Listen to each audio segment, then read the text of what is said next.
to lay it on me. Cause what's mine is ours. This shit belongs to the army. Gon' need to see them Benjis. We hungry for them tendies. Give us this day our daily bread. Show us the fucking money. This ain't financial advice, just a little DD to help you think twice. We hold for each other, eyes on the prize. The new floor's 200,000 times 5. I joke, I kid, no, I don't know a damn thing. I'm as simple as Bubba trying to sell some damn shrimp. Can't spell IQ, can't even count to 10. And I eat crayons every day with my friends. I think about Kenny in his ivory tower, shaking in his lily boots as the apes overpower. Must suck to lose to monkeys, so dumb. But you made your bed and you got nowhere to run. I'd love to be a fly on the wall when he makes the prize fall. And he watching as we keep on more. You forgot we on the float blind, 2 hours old. Lie, stop breaking the law, asshole. Show us the fucking money. It's time to lay it on me. Cause what's mine is ours. This shit belongs to the army. Gon' need to see them Benjis. We hungry for them tendies. Give us this day our daily bread. Show us the fucking money.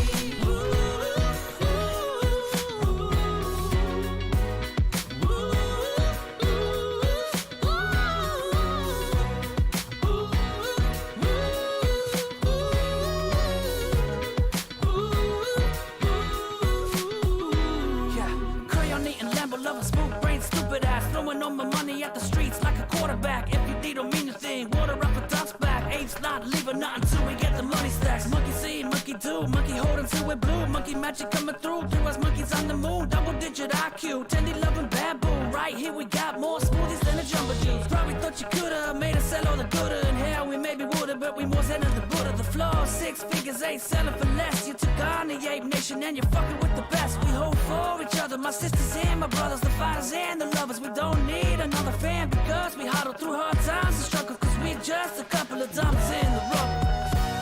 Show us the fucking money. It's time to lay it on me. Cause what's mine is ours. This shit belongs to the army. Gon' need to see them Benjis. We hungry for them tendies. Give us this day our daily bread. Show us the fucking money.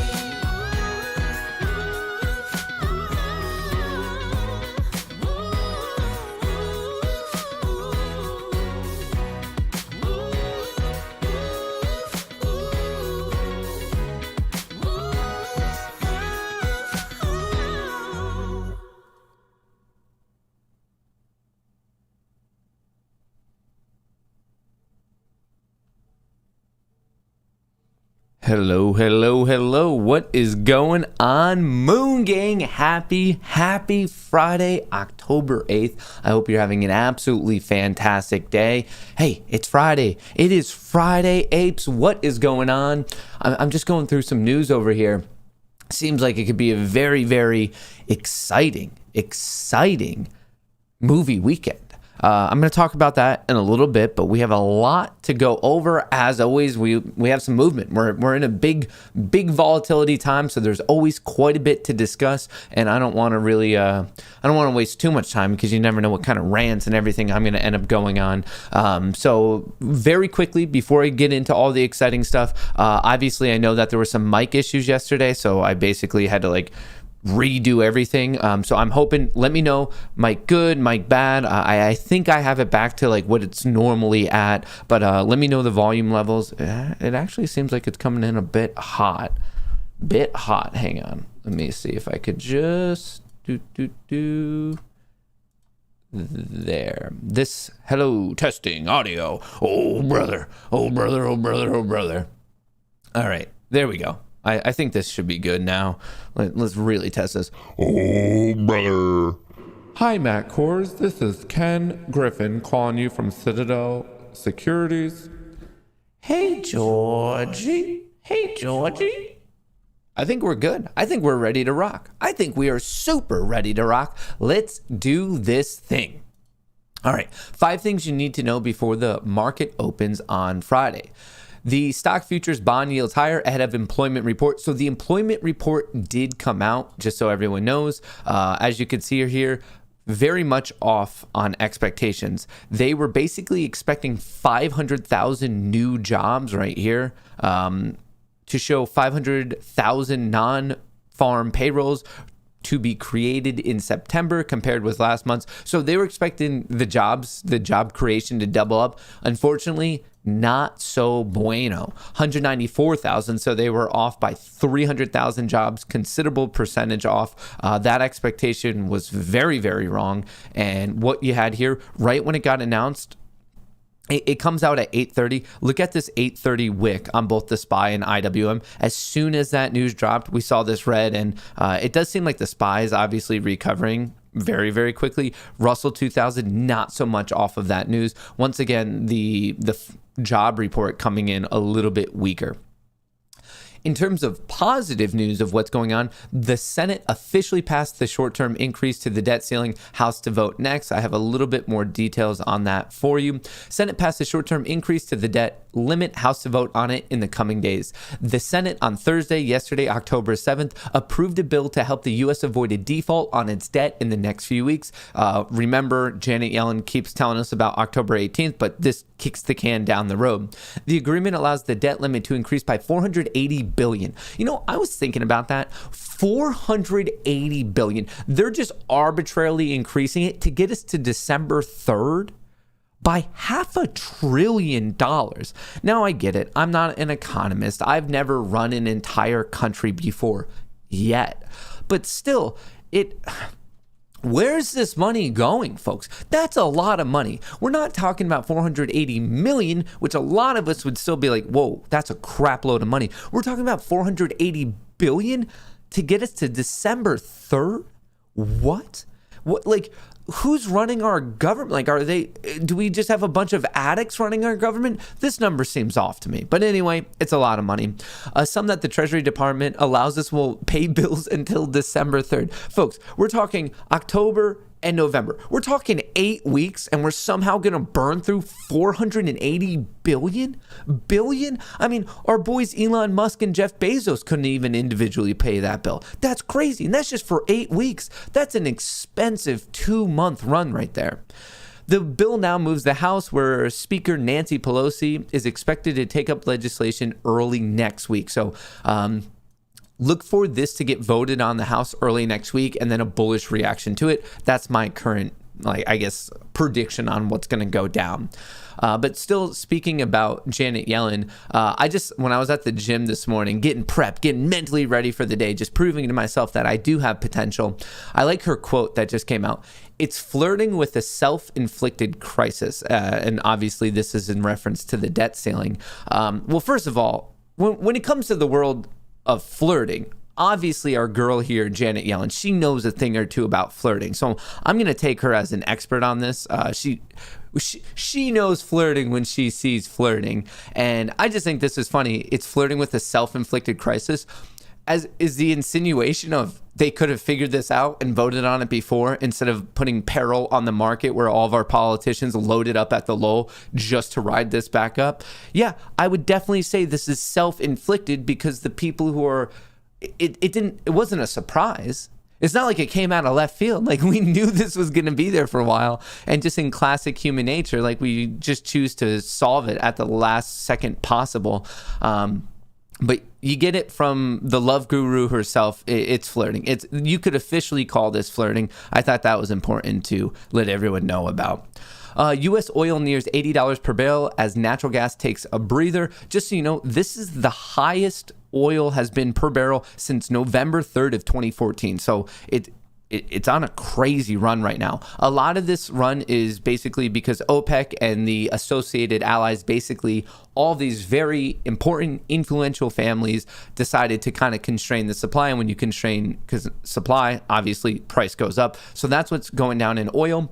Elon Musk says Tesla moving headquarters from California to Texas. Now, I don't know if this is necessarily a business move, or if it's more of like, I don't know, the heartbreak with Grimes, but like, he's just ditching everything. Like, this is to me a bachelor who's just hitting the reset button. He's like, I'm moving I got dumped. I'm moving I don't know if he got dumped. Maybe he was the one. I don't know who was the dumper, who was the dumpy. But this cowboy, he's just moving. He's cutting off. He's starting a new chapter in his life. And obviously it's no longer going to be in California. Tesla announces it would move its corporate headquarters to Texas from California. The CEO, Elon Musk, noting that the high cost of living and operating in California. Musk did not say the company plans to increase output. Its plants in California and Nevada. Did say the company plans to increase it. So increasing it, he's saying it's a business move, and it might be. High cost of living, maybe a fair argument that there's just like an emotional tie to it, that he can't be around his ex anymore. You never know. I'm just throwing out wild conjecture right there. You never ever know. So very quickly, rewinding just a little bit, as this is going to relate to AMC. As this is going to relate to AMC right over here. We were talking a little bit about like the high bond yields, and I've been sitting on this joke ever since the wee hours of the morning, and I want to talk about other high yielding bonds. And I'm talking about our boy James Bond right here. No Time to Die. It's coming out. It already came out in the UK, and I crushed it. It crushed it. A lot of the fans were very happy with it. The numbers were great. It's about to come out in the US this weekend, probably already out today. I don't know. Maybe one of those midnight things. There's a shot that this new Daniel Craig James Bond movie could be a record-breaking movie for the franchise. I didn't know this, but there's already 24 other Bond movies. I knew there was a lot, and in fact, it's one of the most successful franchises in existence. The expectations are around 60 to 70 million, but just remember, even for Venom, they underpredicted what the expectations for the box office success was. Other people who are maybe a little bit bullish on this are actually calling out Bond for potentially, which would be this would be blowing the roof off the place. This would be awesome to hit 100 million. So right now, like I said, expectations 60, 70. I'm coming in a bit more optimistic. It does say that it will open October 8th. So it's starting today. I'm actually curious. In chat, let me know, are you planning on seeing the No Time to Die, the new James Bond movie, this weekend, or at some point within the next week or two, like within the month of October, let's say? I want to know how many Bond fans are out there, and then I also specifically want to know how many of you are planning on watching it at an AMC theater. I'll do a poll. Let me just do a poll. This will be No Time to Die. No Time to Die, but time to watch. Yes. No. All right, we threw that poll up there. Let's get some of the numbers behind this. I have a feeling a lot of people are going to end up watching this movie. Very interesting. Just so you know, the best Bond movie by numbers is Skyfall, and the worst one is Dr. No. Casino Royale there, Spectre, Quantum of Solace. I would not be surprised in the slightest if No Time to Die ends up taking the cake on this particular showdown. Speaking of AMC, let me just give you those numbers very quickly. Short interest 20.63%, the shares on loan 114.5 million, utilization 87.2%, and just so you know, the average age of these shares on loan cruising above 72 days. In terms of GameStop, they borrowed 27,000 shares. Short interest is 14.7%, and even this, the average age is it's about to break some technical resistance right here at 41.5 days. We're at 41.11. So it just tells me that the shorts in both AMC and GME, in a certain sense, have become, I guess, like almost indentured to the play now. They're just hemorrhaging money on these cost to borrow fees. Very interesting. Very, very interesting. It's getting quite costly for them. Getting very, very costly for them. So let me give you the quick technicals on these. Yesterday, I had that video. Remember, I'm getting the question of, Matt, are you posting AMC GME videos anymore? Yeah, every single day. Between the Matt Kohrs channel and the Kohrs Light channel, check both of those out. I'm just kind of bebopping back and forth between those two, and it's just more of a YouTube thing, honestly, of how many times you can post and how much they actually show it to your true audience. So if you're questioning it, just check out the other channel. I got that question a lot yesterday, like, wait, where's your AMC GME update? It's there. You just got to find the right channel. But anyway, in that channel, I was talking about how we're finally seeing some buyers. I love that AMC was able to hold these low 37s. We closed at 38.14. I'm looking forward to test in the very short term the key psychological level of 40, and then we would have a notable technical breakout at 41.50. One of the major things I'm watching is the MACD, the moving average convergence divergence. That's the technical indicator on the bottom right here. I am looking for these signals to cross over and for the histogram to finally go green to really confirm that we're switching the momentum that kind of got, like, I guess, dumped on us, the bearish momentum in mid-September. In terms of the MACD, same scenario for GME. It looks like it's lagging a little bit behind. GME has had horrendous volume and volatility lately, but we also have been just slowly grinding downward in this technical structure that would be referred to as a bull flag. It looks like we tried to break out yesterday. It got smacked. I'm looking to hold the support at 169. Would love for it to get above this trend line, and it would be pretty nice for it to get back into the 180s. And I think that would get pretty closely associated with the official histogram swap back over into the bullish territory. And the thing I'm watching in the short to medium term is a recapture of the technical region of supply between 188 and 190. That's what I'm watching for GME. Can't stop, won't stop, game stop. So right here, obviously AMC and GME both coming down. Since mid-September, both of our favorite moon stocks have been taking a hit, but it seems like they found that wall. They found that wall of supply, and let's see if we could build up some sort of momentum after that. And in terms of the numbers, obviously, the shorts are still there on both of them. AMC does have a higher short interest, but it also has a bigger float. So it's kind of like, what do you weigh out as being more or less important?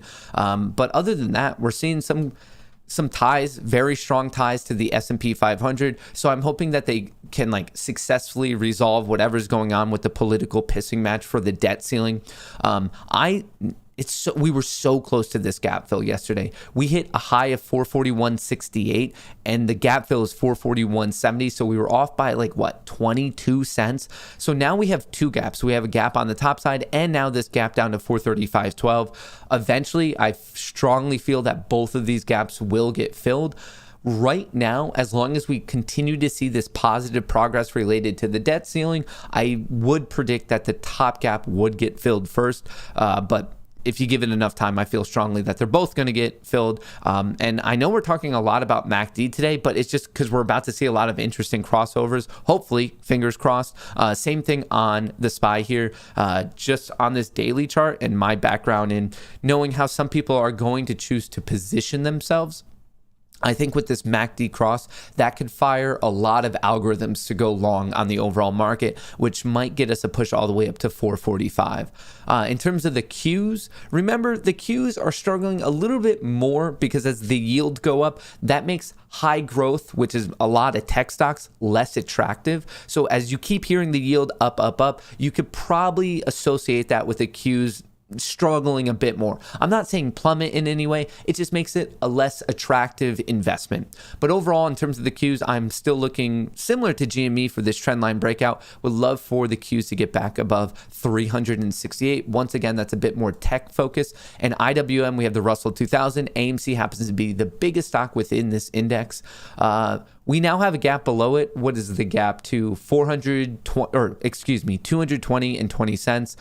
So I will be paying attention to that. But same thing, it seems like the three major indices, for many obvious reasons, are kind of moving in concert together. And the fact that I think they're all just going to be bullish in the meantime, especially when we get the House of Representatives, the other part of Congress, to agree to the debt ceiling, basically the kicking that particular can down the road.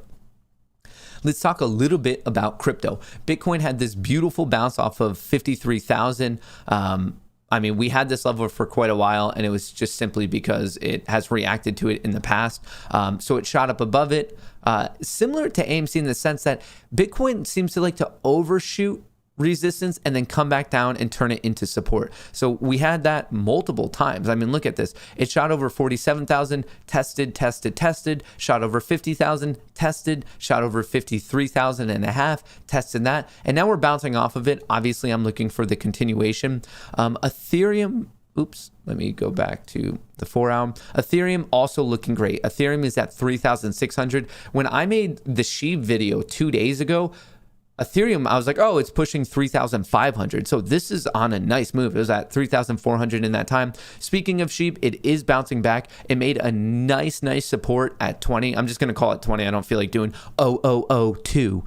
So we're seeing a nice follow through. If you're paying attention to SHIB, remember, I never bought any. I was gifted some on Voyager because I filled out one of their questionnaires, and now it's staked, earning interest or whatever SHIB's doing. But I have about 31 million. Like I said, I never bought any. I don't plan on buying extra. I don't plan on selling what I currently have. I'm here for the fun times. To me, this just seems like a group of people who are here to party. I think Ethereum and Bitcoin, Cardano, you can get into the technical argument and predicting the trends of like technology in the future. SHIB, it just feels like that nice party. We're at a nice fall party. We're all drinking apple cider with a little something in it. It's fun. It's fun to be a part of like a community that's just so active. And really, that's why I see so many parallels with AMC and GME when, yeah, we could sit there and talk about various stocks, fundamental value, Ethereum and Bitcoin, and that's great. And I implore everyone to learn about that type of stuff. But I also understand at a certain point, it's just like, well, we're here just to like party a little bit. Like, let's have a little bit of fun. And I think that's the general sense and where we really get the value of community from. So I find that stuff to be particularly interesting when I see a social movement in one direction or the other. Obviously, AMC and GME, I would best classify that social movement as an attempt to level the playing field within Wall Street, a little bit more transparency, a little bit more fairness. And then I see things like SHIB as just like an interesting FU to this system. And it's just fun. I don't know. It's fun. Matic, I have this one up today. Polygon. Matic is the token of the Polygon network. If you don't know much about it, basically it's very, very much in the world of trying to help Ethereum scale. It's a layer thing. It's interesting. I probably should make a standalone video on what Polygon and specifically Matic is, what it isn't. I just have it up because it's doing well recently. We're getting a breakout. It seems like it's coming back around. I'm specifically going to be watching Matic, this token right here, between 145, 150. 150 is my own cost basis, the low 150s. So I'm currently underwater in it. But I am looking for this to, obviously, fingers crossed for a breakout and a rally from there. Matic, though, there's a lot to discuss with it, specifically Polygon and its attachments with Ethereum. But in the meantime, I would feel comfortable in saying that as long as we see Ethereum continue to explode in its overall adoption, the dApps, NFTs, all of that, it's going to need more scaling stuff. And right here, Polygon is the one who's going to fulfill that void in a certain sense. So exciting stuff going on across all of it. How's Doge looking right now? Doge hanging out at 24 cents. I would feel comfortable in saying, as we see all of these kind of, like, I'm hesitant to call any of these memes because like it's almost a little derogatory, but for lack of a better word, these meme coins, as one moves, I'm expecting the whole group to move almost as a sympathy play. Right now, Hex is hanging out at 40 cents. For those of you who are interested in Hex, if you're like, hang on, like I just never really got my opportunity, I would be roughly just watching a trend line like this. We have this pattern of lower highs. Look for that trend line break. That might be your good opportunity, and you could always risk the most recent low. Hex, it's not the easiest one to get. Things like Bitcoin, Ethereum, SHIB, Doge, Cardano, Polygon, Matic, Solana, all those you can easily get on. You could get it on Voyager, you could get it on Coinbase, you could get it on Gemini, you could get it on KuCoin, Binance, Uphold, Gate. There's so many options. Hex, unfortunately, you can't do it that easily. The most reasonable way to get Hex is to get Ethereum on any of the ones I just listed, send it to your MetaMask wallet, and then do a swap from there. I should probably make a standalone video on that. I just so many content ideas of stuff that I should be making right now. All right, so that's kind of your setup for the day. We have a little over 5 minutes left. Let me drop this so we can just track as things are and aren't happening. And let me get to some of your questions. Overall, heading into this morning, I'm expecting chop in the overall market, which I think will prompt chop in individual equities. And my reasoning for that is what's going on with the payrolls. The new jobs, the new non-farm payrolls, severely low. We were expecting 500,000. We came in at 194,000. That's not a good situation. Let's check this one out. What are the top trending stocks on Wall Street Bets subreddit? Tesla, Baba, Tilray, SDC coming in at 4, Wish, GME here. Just remember, when you're looking at Wall Street Bets subreddit, this was never a zone for AMC. AMC was never really liked by this particular community, so don't be surprised when you see it. At one point in time, it seemed like the most popular thing was GME, so you're going to still commonly see that on the list. But for this particular subreddit, don't be surprised if you're like, why am I not seeing AMC? AMC is much more discussed, obviously, on their own subreddit. There's kind of like a weird animosity of this group kind of thinks of themselves as GameStop purists, and because of that, they think of AMC as the original distraction, so they don't like to talk about it. I've heard many rumors of the mods just getting rid of any AMC discussion, so I'm just trying to let you know what is or isn't going on there, of like why you might be a little bit surprised that AMC is not there, and do not confuse it with AMD, which is also commonly discussed on this subreddit.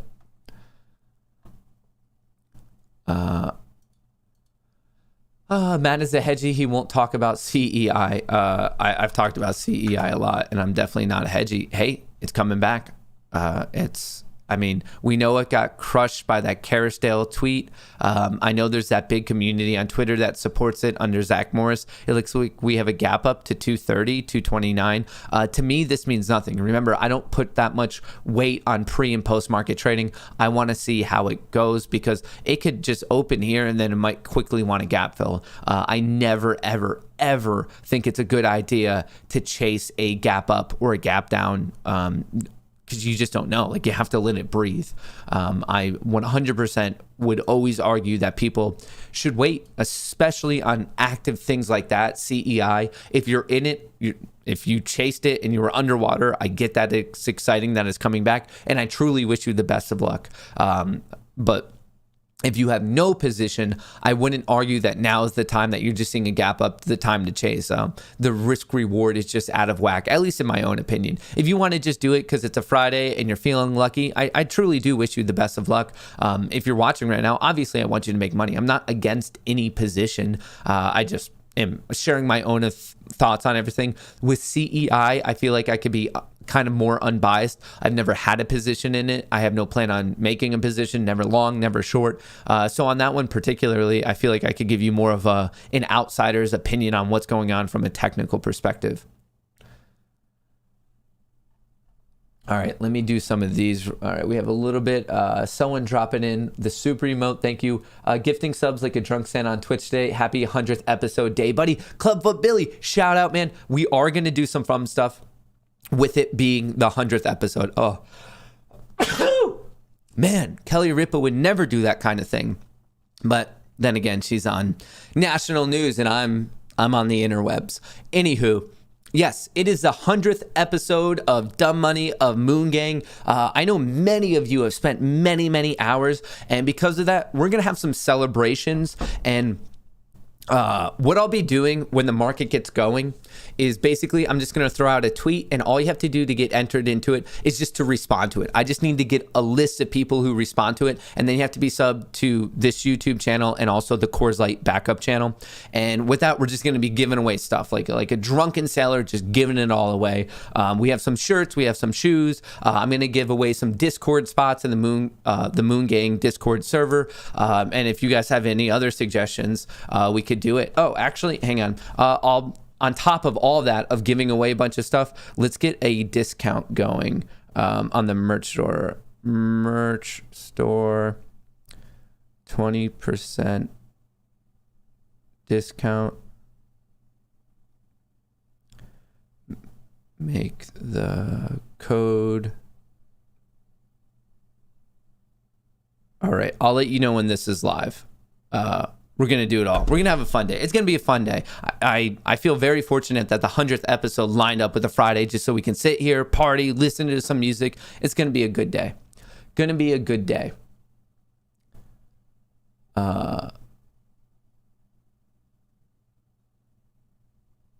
Yeah, we're going to do it.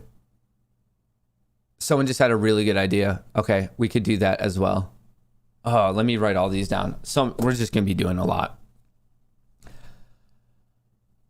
Did you see the news on SNDL? I did not. Let me check it out.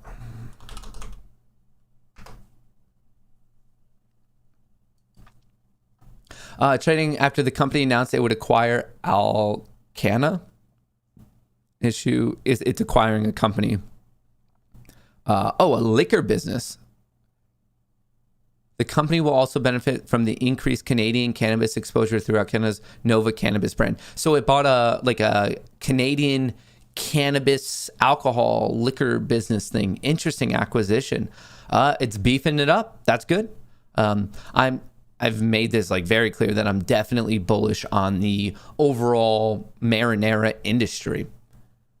Ding, ding, ding. The casino is open. Best of luck to all.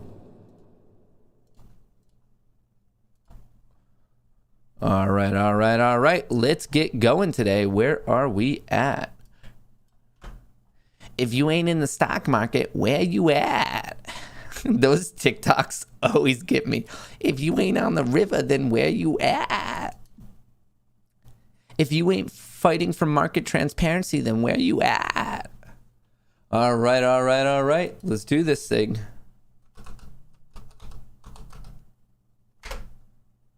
Let's see some of that green.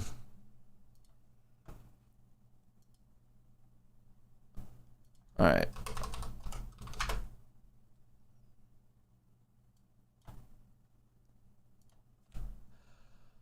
Happy 100, Matty boy. Shout out Lizzie. Hey Matt, congrats on the 100 episodes. Here's to the next 100. Thanks for everything you do. I learned so much. Shout out Timothy. I appreciate that. Crypto Island vibes. Have you heard of Crypto Island? Check out Crypto Island. Tell me what you think about it. I'll look into it. I'm getting that much more. Thoughts on MDMA? Let me write that one. MDMA. All right, I'll check that out. Shout out Chris. Hope you're having a good one. Matt, check out CCXI. Where do you pull out of my option? Check the yearly ticker. CCXI. What are your thoughts on Litecoin? Dr. Thompson, that's actually probably, out of all of the cryptos that I personally own, it's probably my least favorite one. It's probably one of my biggest percentages that I'm down. I mean, I'm in it and I'm just going to hopefully that there's I'm basically praying that there's some huge Litecoin rip that ends up helping me out. But right now, it's definitely one of my worst crypto investments. I just think there's better ones right now.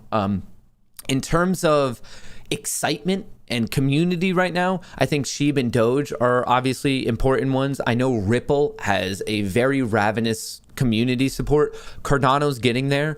In terms of my comfort as a long-term investment, I'm very, very excited about Ethereum, Cardano, and Solana. I'm learning more about Matic, but I'm assuming I'm going to be pretty excited about that as well. Litecoin, it's just not, I just think there's better options. I do believe that I will make my money back on it. But once I'm a little profitable or break even, I'm probably going to pull the ripcord on it. I just think there's just more options. Oh, the MDMA. Isn't that just the drug? Isn't that the one that Rogan talks about a lot? Did I just get joked on? Guys, don't pick on me. I don't know. It could be a stock. Sounds legitimate. Shout out Paul. 100. Congrats, Matt. Shout out Paul.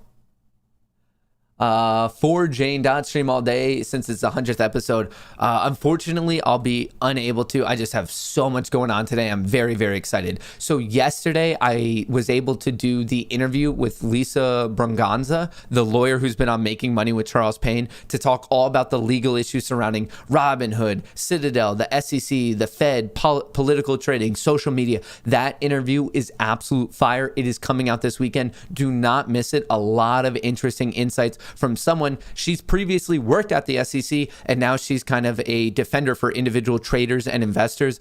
Very interesting expertise level insights on the entire scenario, opposed to people just throwing out like their own random guesses on social media. So check that interview out. It'll be coming out this weekend. I'll post it to the main channel. Tonight at 4:30 p.m. Eastern, I'll be interviewing Michael Saylor, the founder, creator of MicroStrategy, also one of the biggest Bitcoin bulls in existence currently.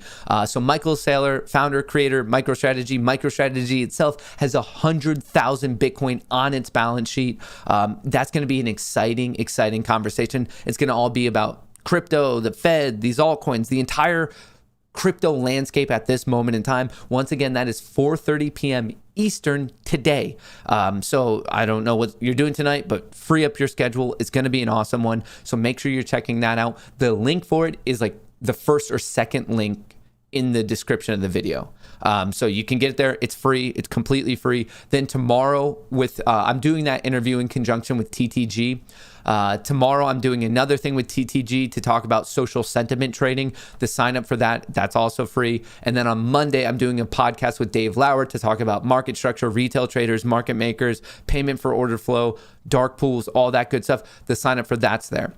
So you do not need to sign up for the Michael Saylor one. You just click on the YouTube link. The other two things you need to sign up for, but all three are completely free. You just need to get like properly registered. All that stuff is in the link is in the description of the video. And as you can see, like I get it, folks. I consume social media. I understand that there is a bit of, I guess, ill will and not the best feelings for me switching up my schedule. But you have to understand all those things that I just listed, they've now become possible of this new schedule. And this is what I'm talking about. If you want the apes to win, well, one of the apes need to step up and do something bigger. We can't, we've done this thing where we just talk about it on YouTube and just stream it, and we're here and I'm happy with the results, but I don't think this is it. I think we have so much more potential of the things we need to uncover and learn and discuss and just really shed light on. And this is exactly what I'm trying to do. When I tell you that as the Moon Gang here, you're on this rocket ship with me, and we're taking it to the next level. Like it's just, I feel like the ripples we're making are, we're just standing in the pool right there, and we just have a boogie board and we're making ripples. Like we're being heard. I'm not saying that like this is completely falling on deaf ears, but I think what we need to do to win this is we just need to make a tsunami. Like we need to chop half the mountain off and throw it into the ocean. And that's my goal. It's going to take time. It's going to take weeks, potentially months. And this position with all of it is bigger and better. I need to reach out and somehow coordinate the discussions and interviews and create the type of content that is just gigantic. And that's the goal. So that's why exactly I can do these things. Talk to Mrs. Braganza yesterday. That was awesome. Talking to Michael Saylor today, Dave Lauer on Monday. And that's just the start of it. I can't really reveal the other things because I can only do it when it's officially confirmed. But there's things in the background going on that I think all of you are very, very going to be very excited about. Kelly Ripa, CGI. Good morning, Matt. Your thoughts on CCXI? I'm seeing a lot of people talk about CCXI. It's up. Whoa. What is this one? October 8th.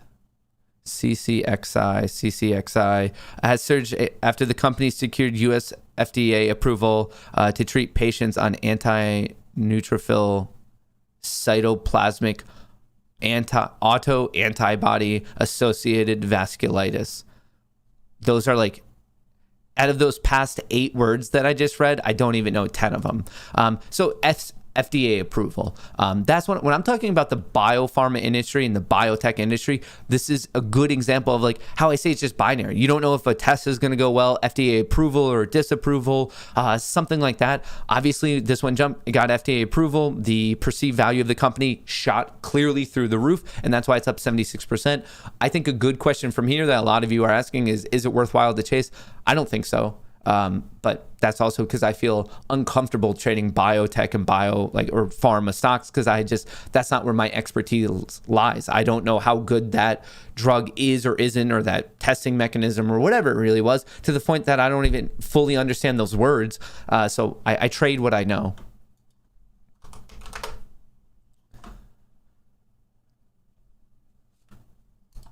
All right.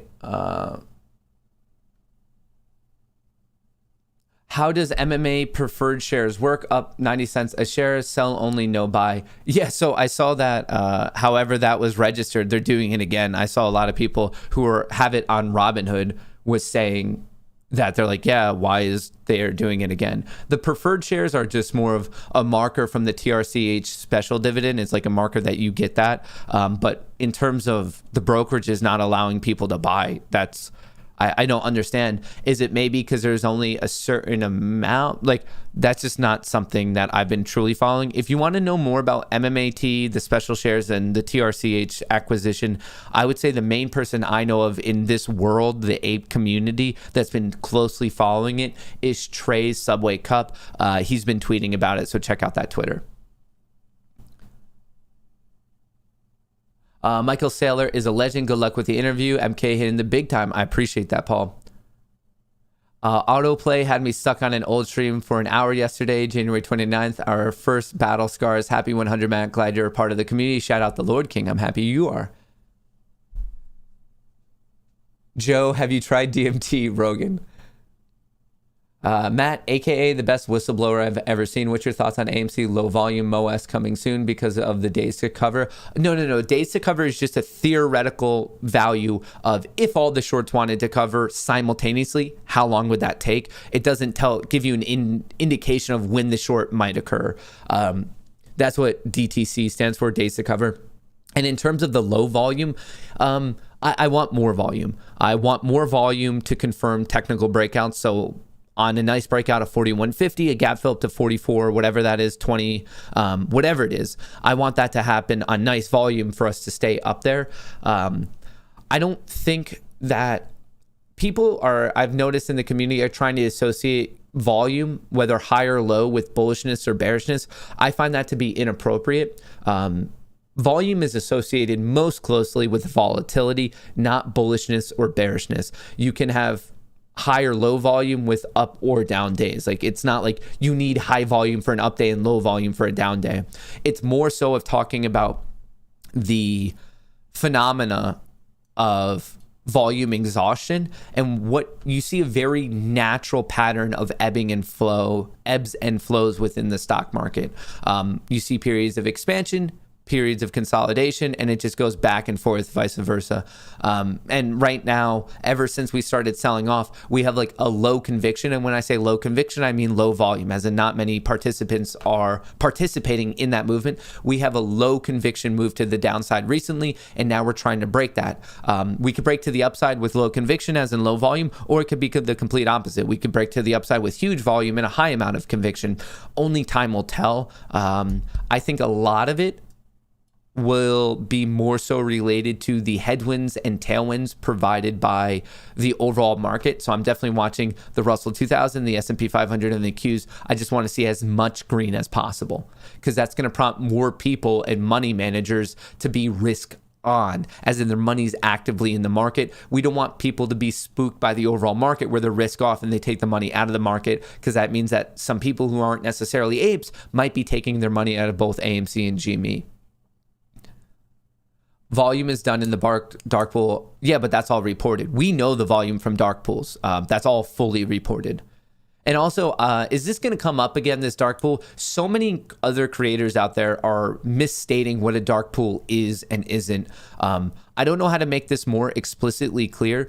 Market makers, internalizers, and payment for order flow are exponentially more interesting to us, and I would argue more detrimental to the overall market than dark pools. If you're being told by creators or whoever on social media, that it's like right up there, like market makers, payment for order flow, like it's as problematic as dark pools. That's just not true. There's a lot of misunderstanding of what a dark pool is and isn't. Do I think that dark pools have problems and need a bit more regulation and there's wonky things that go on? Yes, of course. But if I could wave a magic wand right now and fix one of these, it would not, like, dark pools would definitely be below the current duopoly of market makers. That is, the segmentation of the entire retail trading public is way more problematic than some of these institutions trading on dark pools. Like I said, there's aspects of it that still need to get fixed as it relates to dark pools, but I would perceive, if we're looking for most likely detrimental aspects to Wall Street, the economy, and even just straight up manipulation, you got to look at market makers, you got to look at prime brokers. To me, that's where we're going to find like the biggest amount of things that like truly need to get fixed. Dark pools can delay the price action. No. Making it easier to manipulate the daily price. Dark pools cannot. No, it's not true. If you want to know about dark pools, watch the interviews with Dave Lauer.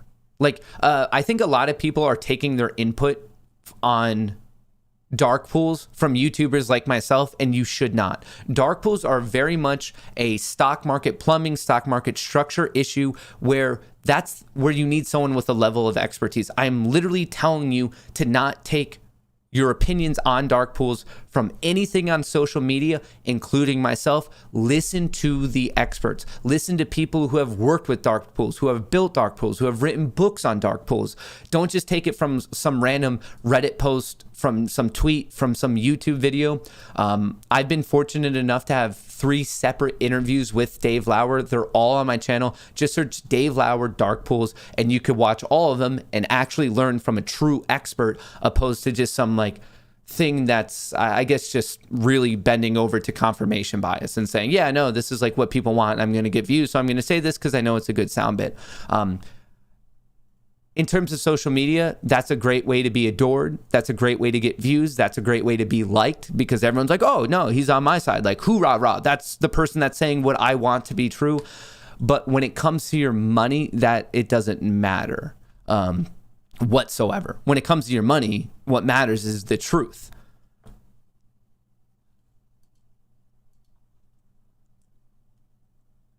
Autoplay. All right, we did that. Shout out Paul Wash, Big Ball Paul. Longtime listener, AMC Ape and Crypto Guy. Love your show, and I do love your getting in more into crypto. I mean, I love crypto. I have loved it for a while. I love it, and I just figure it's another money-making opportunity. And I think a lot of the AMC and Jamie Apes, as soon as they learn more about it and the ethos of what's going on, they're gonna also love it. So when it's money-making, and in my opinion, one of the biggest crooks of our current time is our government. I think they're one of the biggest crooks out there. And one way to kind of, I guess, detach a normal person's life from just the random waste of our government, the insatiable appetite of just printing more and more money. Crypto is taking away power from the government, our government, the US government, all other governments, and I think that's smart. I think our governments have too much power. I think they overreach, and I think they abuse it nonstop. So for me, that's just another fight that I'm very much interested in. Happy 100 share. I guess you two match. Cup and handle on DNA. Looking for a breakout coming off the Scorpion hit job. DNA. Shout out El Randall. Al Catone, thank you for that super emote. How's it going? Prague, can you look at the chart, please? Yes, Jennifer, how are you? Hope you're having a good one. Prague on the list. Simplified, lit exchange. I'm about to pee in the dark pool. I just finished peeing in the pool, but either way, guys, there's still pee in the pool. What's going on? And that's funny. Huge achievement, Matt. Congratulations on your 100th episode, my friend. Moment of silence. Ducks in the chat. Quack. Trade, George W. Mugg. Shout out.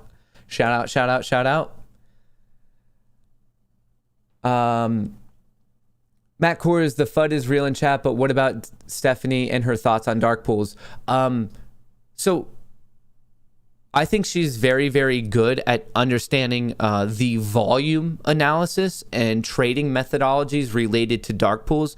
But when it comes to the plumbing of it and how it does or doesn't work, there's been various statements that she's been disproven on. So I think a lot of her input is valuable, and it's a good way to learn to trade using dark pool analytics. But to say that trade confirmations can be delayed by an entire day, that's just been disproven. It just happens. I don't know, really. Like, people act like some of this is like, that's one thing I don't get, and maybe it's just like my brain that I don't know. People act like some of this stuff is an opinion of like, oh no, I just like don't think that. Like, the stock market is one of the most like just factual things. Like, either it works this way or it doesn't work this way. And that's one thing that I don't get, is people just like, oh, I just have this opinion that this is going on. It's like, well, how do you have an opinion? Like, it's all fact, and that's like one thing I find very confusing. So with dark pools, I don't know, like, I know people are gonna get mad and be like, no, I think the biggest problem is dark pools. Like, oh, okay. I think if you like dove more into it, your opinion would change on it. Like I said, I'm not here saying, oh, dark pools are perfect and like, let's not look at them at all. No, I think they should be more regulated. I think there's issues with them. I just happen to think that market makers are far more detrimental to the current system and represent a much larger percentage of the current issues we're currently facing in terms of manipulation, not dark pools. Happy 100th episode. Mark, would you rather fight 100 penguin-sized Ken Griffins or 100 Ken Griffin-sized penguins, or would you rather spend $100 to see Ken Griffin fight 100 penguins? I would pay way more than $100 to see Ken Griffin fight 100 penguins. This is a great question.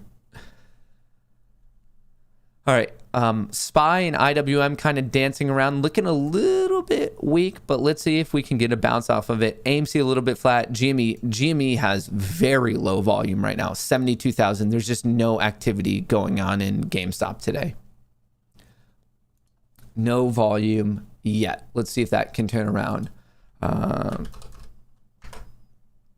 Okay, yep. The Moon Gang merch code is up. The code 100, and you get 20% off your entire order. Anything you get in celebration of this community and what all of us have come together to build, 20% off of that. And in a little bit, we're going to be doing just some like random giveaways about just stuff we have. In fact, if you want to be a part of the free giveaway, here, I'm about to and this is free. This is completely free.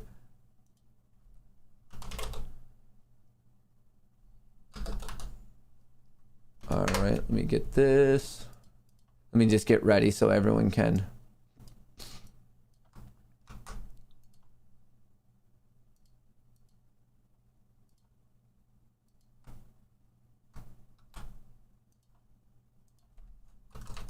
All right, let's get ready. Let's get ready. Just need to get this duck emoji.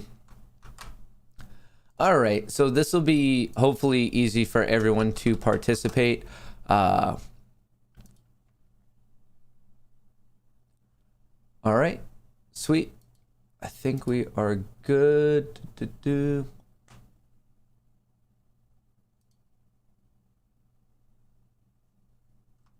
How do winner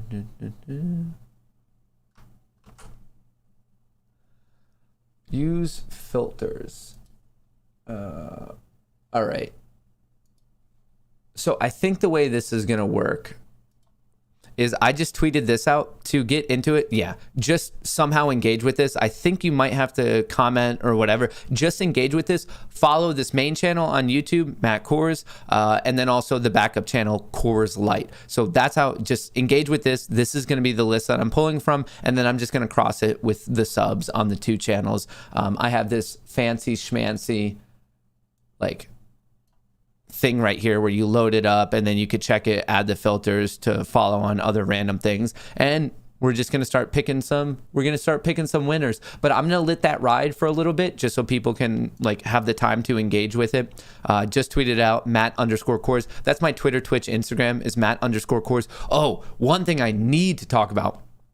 The amount of bots lately on YouTube has been absolutely astounding. So please be careful to make sure that you're actually engaging with me. On YouTube, I'm verified. I have the check mark. That's me. I don't have a WhatsApp, a Telegram. I'm not asking you to email me. And like even that, like surprisingly, I know how to write. I have pretty solid grammar. Like the comments are like, it looks like a robot truly wrote them. Like they look crazy. So please be mindful of that. On all those other things, I am not verified, but just check for the name. It's Matt_Kohrs. Look for the double underscore. Look for, instead of an O, it's a 0, or they just misspell it, but just double check the name. But I'm not DMing you. I'm not doing any of that. I'm not WhatsApping you. I'm not asking you to email me. I don't have some secret trading course. Unfortunately, we live in a world where there's many scammers trying to separate you from their money, you from your money, and growing their own money. So just please be mindful of all that. It breaks my, like, I've already gotten so many messages of people like freaking out at me. They're like, you stole my money. I was like, well, what happened? And I was like, aren't you DMing 2 different accounts? Because they DM me and they're like, look I just sent this account. I was like, well, that's a whole different account. And it's sad. Please be careful. I don't know how to be more upfront about that one. Wait, what? 100 episodes of ignoring work? LOL, great journey, Matt. Glad to have been here. Shout out. Congrats on the 100th episode. Wish I could enter the giveaway, but I don't have a Twitter. Regardless, just keep up the great work. Shout out. What are your thoughts on GROM? The groom to the broom. The groom to the bride. Looking strong. It shot up, came down, based at 3, shot up, and now it looks like it's gearing up again. I have no position on it. If I were, I would be risking 445. So if you're okay with that risk, have at it. What is it? Internet? I'm definitely seeing bullishness in the chart, like without a doubt. Actually, it's above it. It's looking strong. Before you do it, obviously, I would recommend do a little bit of additional DD, like what's the company in. I could give you the short interest and all that. Just hang on 1 second.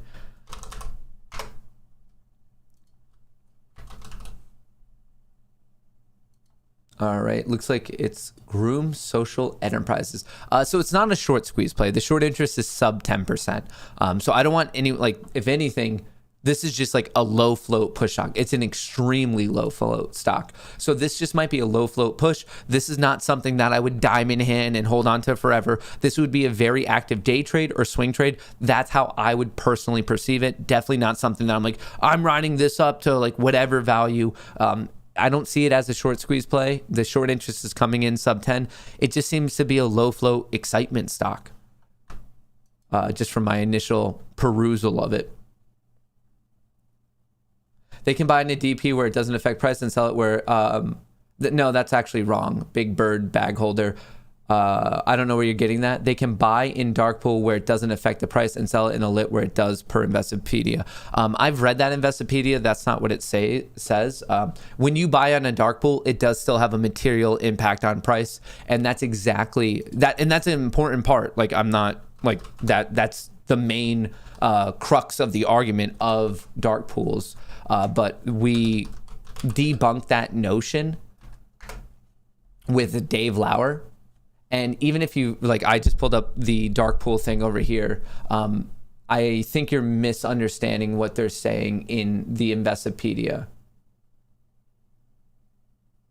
So here's what it says. Dark pools are a type of ATS, alternative trading system, that gives certain investors the opportunity to place large orders and make trades without publicly revealing their intentions during the search for buyers and sellers. In the search for buyers and sellers. That's nothing about not impacting the price. When you trade on a dark pool, it clearly has a material impact on price. Dark pools are private asset exchanges designed to provide additional liquidity and anonymity for trading large blocks of securities away from the public eye. So just anonymity. who did it. It's not saying it doesn't impact price. Dark pools provide pricing and cost advantages by buy-side institutions such as mutual funds, pension funds, which claim that these benefits ultimately accrue to retail investors who invest in these funds. That's whatever. However, dark pools' lack of transparency makes them susceptible to conflicts of interest by their owners and predatory trading practices by HFT firms. So what they're talking about there in that, like, the most recent part is basically they found in the past that there's people who create dark pools who are they're telling their clients who are using dark pools that they're not selling access to high frequency traders, but then they find out that they have, and the people who are trading on it were just getting gutted by HFTs. But if you pull up the Investopedia thing, there's nothing in here that's going to tell you it doesn't have a material impact on price, because trading in a dark pool does have a material impact in price. And once again, this is I'm saying this so confidently, and it just because it's the truth. I have vetted this argument with true market experts. I've talked to people that work at exchanges. I've talked to people like Dave Lauer. I have gone through this over and over again. And even if you look at some of the, like, if you talk to like anyone like Dr. Susan Trimbath, Dave Lauer, all of these people agree. Like, this, within the world of Wall Street, this is not contentious. This is exclusively a discussed issue in this community, and it's mainly because I'm the one person disagreeing with other social media personalities that talk about this type of stuff. That's the only reason it's discussed here, is because you have a bunch of social media pushing it one way, but everyone who knows what's going on, like from the industries, they just kind of look at it and they're saying, what are you talking about? I don't know. Like, this, it's another thing that's just, it's not an opinionated thing. Like, the information's out there. It can be tracked down.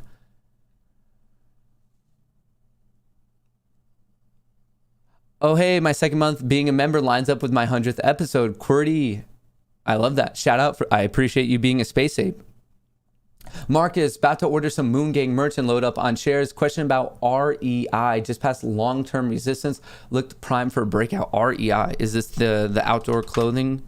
Nope. This is oil. Whoa, wait. Oil's ripping. Like, it's at the highest cost it's been since November. This is, it's at resistance right now. At $4. Look at this perfect support. If it goes from here, I would then be watching 530 on REI. But the level it's at, and it seems like what's going on with OPEC and their allies, I think oil could keep going. But I would be watching 530 if it can hold these low fours.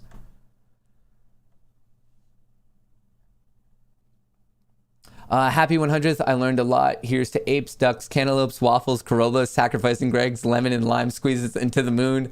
Angela, you've been around for a while for you to know all of those. That puts the biggest smile on my face. That puts the biggest smile on my face. Can we do another shirt fundraiser? I was thinking about doing a special fundraiser for like the holiday season. There's like many organizations and charities that basically are looking for assistance, usually around like the holiday times, to get food and presents and stuff for children. So that's kind of like what I have, like, I guess, mentally planned out for the community. I know there's a lot of people who, for a lot of times, reasons outside of their own control, end up having a pretty shitty holiday season. So if we could do something as a community to just lighten the load on some of these parents, to like put a smile on some of these kids' faces around the holidays, that's my next big plan in terms of charity with the Moon Gang.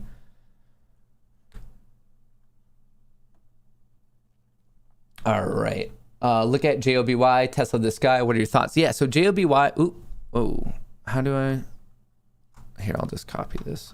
JOBY just started trading. I know the chart, like, I like what the company is all about, JOBY.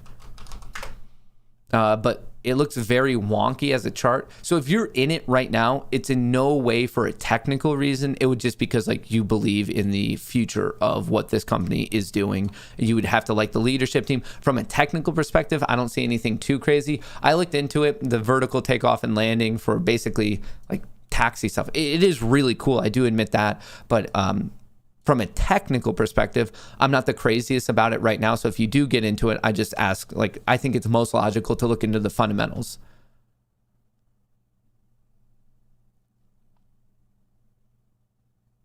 When does dark pools have an impact on price lit exchange then? If we're buying millions of shares, why hasn't price shot up? Because remember, whenever you're buying millions of shares, someone's selling millions of shares. Dark pools, they always have a material impact on price. So do lit exchanges. Whenever you're buying or selling, that's always representing supply or demand.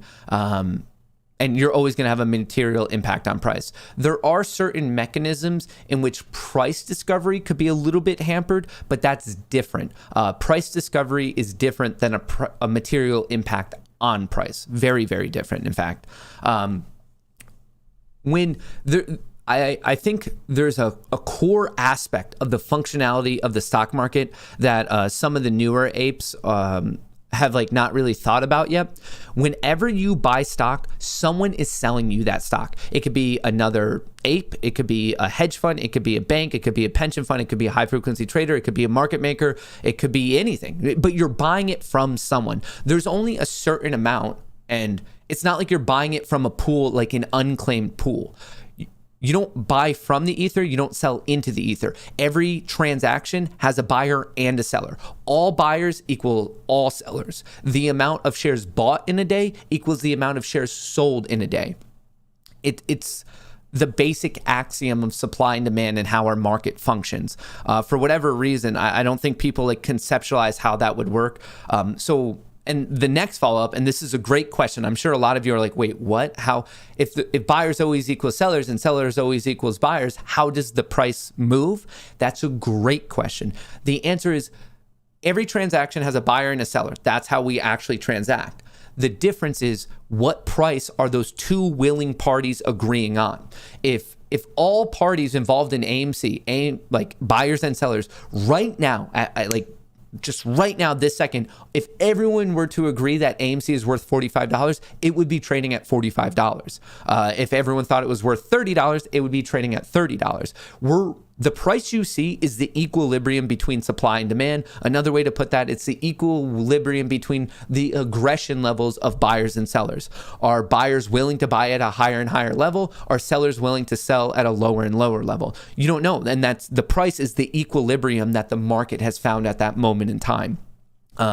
So when people are saying they're buying millions and millions of shares, that's correct.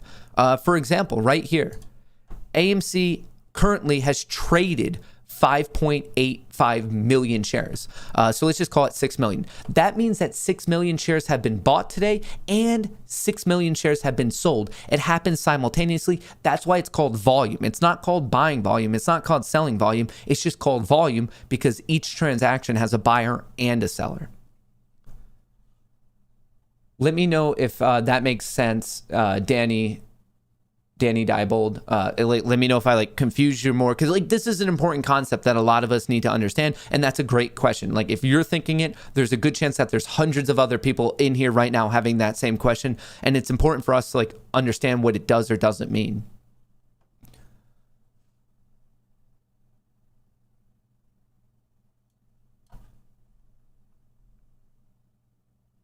Heads up, market is open despite the holiday. Yes, so on Monday, it's Columbus Day, Indigenous Peoples Day. If you just want to call it Monday, the market is open. The bond market is closed, but the futures market and the stock market are both open.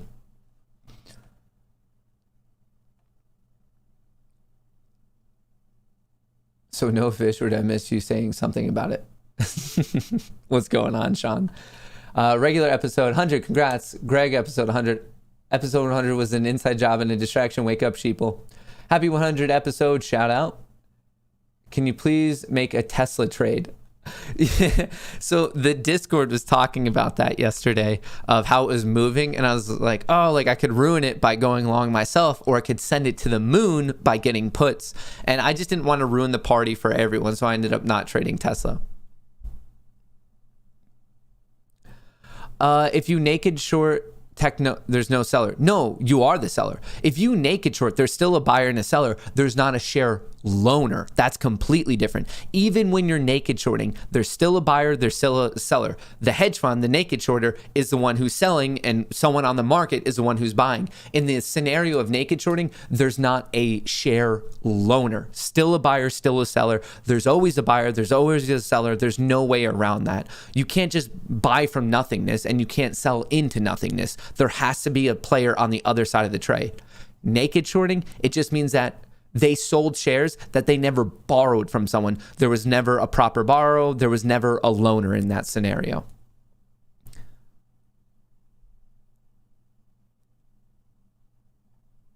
I think the easiest way to think of a dark pool is like if you're on Webull or something, you're going to see that level 2 where there's a built out bid, there's the built out ask. You can see where people have sitting buy orders. You can see where people have sitting sell orders. A dark pool is that. It's like the normal exchange. It's a normal venue, except you don't see the level 2. You don't see where the buyers are sitting, and you don't see where the sellers are sitting. That's why it's called the dark pool. It's really nothing more than that. You just don't know all the buy orders on that venue, and you don't know all the sell orders on that venue, but it's still trading within the NBBO, because between 9:30 and 4 p.m., everything is trading within the NBBO. So it's not like there's a different price. I know some people are trying to pitch this concept that dark pools trade at different price. That's laughably wrong. The fact that anyone out there has the balls to put that out on social media, it astounds me. It truly, truly does. Dark pools trade at the exact same price as any other venue out there. What is a dark pool? It's a normal venue. You just don't see where the buyers are, and you don't see where the sellers are. And that relates back to the level 2 where you see all those bids, you see all those asks. If you just erase that and you just saw the trading price, that's what a dark pool is.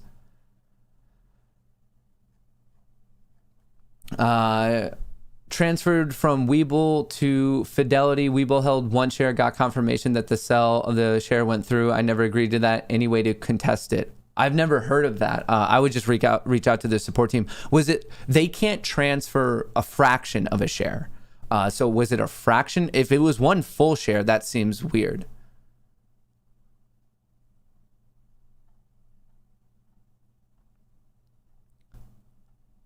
What else do we have going on? But I still, dark pools do often diverge. They might, but they're still within the NBBO, the National Best Bid and Offer. If they do diverge, the New York Stock Exchange and the NASDAQ can diverge. Lyle Pittman, I see that you're on your soapbox here, but good thing this is my show. The New York Stock Exchange and the NASDAQ can diverge. They have diverged, but that creates arbitrage opportunities, and high frequency traders and market makers, whenever they see this difference, they buy one and short the other. And that's why almost every venue out there is trading at the exact same price, because if they don't, well, you're just going to buy on one, short on the other until all prices are the exact same. But once again, you're still always trading in the NBBO. And honestly, with this, if you're listening right now and you're getting some sort of emotional response, I think you have to kind of look into that. But don't trust me. It doesn't really matter. You don't have to take my word for it. I get it. I'm a 27-year-old. It's not like I have some storied career on Wall Street as a market maker, as at an exchange, or any of that. I don't. I'm a 27-year-old shouting at a camera in my basement. You do not have to take my word for it. Don't fact check me. Do your DD. And I would say start your process by listening to Dave Lauer. Listen to the interviews that have been done with him. Read his write-ups on Reddit. See what he tweets on Twitter. That's the perfect place to get started. You do not have to take my word for any of this.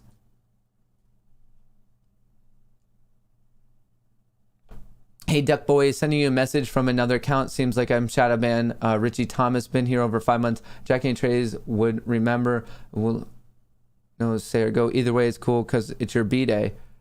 Oh, I don't know what's going on there, Samantha Thomas. I've noticed some people have DM'd me just generic issues with YouTube of they just stop me from being able to do X, Y, or Z. I don't know what that problem is, Samantha, but I very much appreciate that super chat. Congratulations on your 100th episode, Max. Been watching you since you were a baby moon gang, and look at us now. Pirate shout out, Donna Madonna. Happy National Hydrogen and Fuel Cell Day, USA. It's observed October 8th, 10.08, the recognition of the atomic weight of hydrogen. 1.008. Art King, you learn something every day. Hey Matt, woke up late today. Don't know if I missed it. Have you checked CEI coming back from the dead? Got back in at 90 cents or so. All right, let's check this one out. CEI, it's at 226. It's up 27% today. CEI it's a tough play. It's one that I'm staying away from just because I don't fully understand the narrative behind it. And now with the sell-off, I know the weight above it. There's quite a few bag holders who might say, hey, hang on, as soon as I'm break even, I just want out of the play. With that being said, obviously it's not a guarantee. It could keep ripping, but it's kind of my thought process on why I'm personally avoiding it. But if you're in it, like, fingers crossed for you, I hope that this thing rips. I hope it rips the way that AMC is currently ripping. AMC bouncing off of the low 37s, going up $1 to the low 38s. Let's see if this thing keeps going. Oh brother, oh brother, oh brother.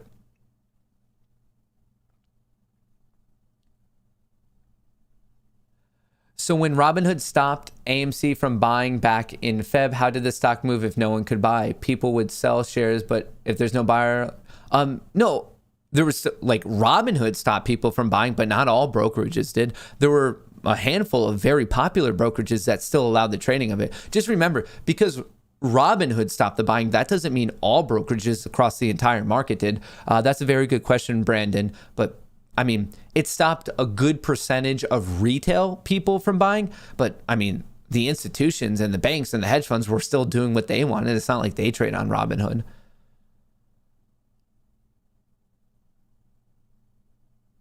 I'm going fishing tomorrow, but you haven't responded to my Twitter messages.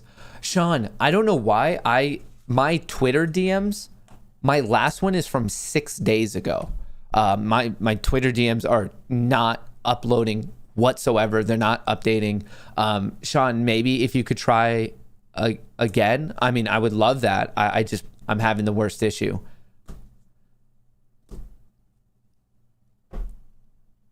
Lauer tweeted.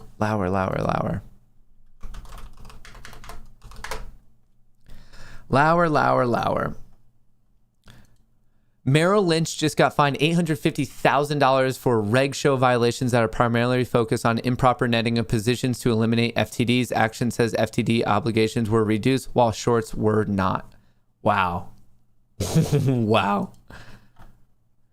Merrill's application of multi-day approach applied pre-fail credit without regard to the correspondent's respective pre-settlement purchases and short positions, and allowed the correspondents to use purchases made by another correspondent to reduce their closeout obligations when they had a short position in the purchased security.